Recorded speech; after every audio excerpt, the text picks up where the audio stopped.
নমস্কার, নিউজ 18 বাংলা ডিজিটালে আপনাদের প্রত্যেককে স্বাগত। ওয়েদার আপডেট নিয়ে রয়েছি আমি অনিন্দিতা। মার্চের শেষেই চাঁদি ফাটা গরম, দক্ষিণবঙ্গবাসী জেরবার গরমের জন্য। তো এই পরিস্থিতি, এই হিট ওয়েভ চলছে, তাপমাত্রা ক্রমশ বাড়ছে। এখন আগামী কয়েকদিন কি এইরকমই থাকবে? কি পরিস্থিতি হবে, কি বলছে হাওয়া অফিস, আপনাদের সেই আপডেট জানিয়ে দেব।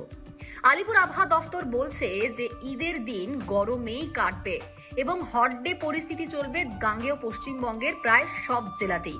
দক্ষিণবঙ্গের যেগুলো পশ্চিমের জেলা, বাঁকুড়া, পুরুলিয়া, ঝাড়গ্রাম, সেখানে তাপপ্রবাহ তো চলবেই।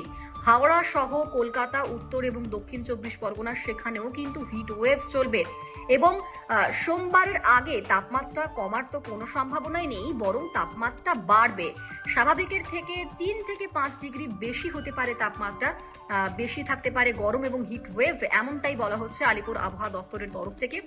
উত্তরবঙ্গে যেগুলো একেবারে উপরের জেলা, মানে দার্জিলিং বাদ দিয়ে অন্য সব জেলাতেই কিন্তু গরমের পরিমাণ বাড়বে এবং বৃষ্টির সম্ভাবনা এই মুহূর্তে নেই।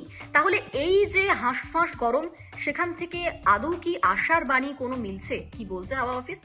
হাওয়া অফিস তরফ থেকে বলা হচ্ছে যে সোমবারের পর থেকে, অর্থাৎ মঙ্গলবার থেকে একটু হলেও তাপমাত্রা কমের দিকে থাকবে।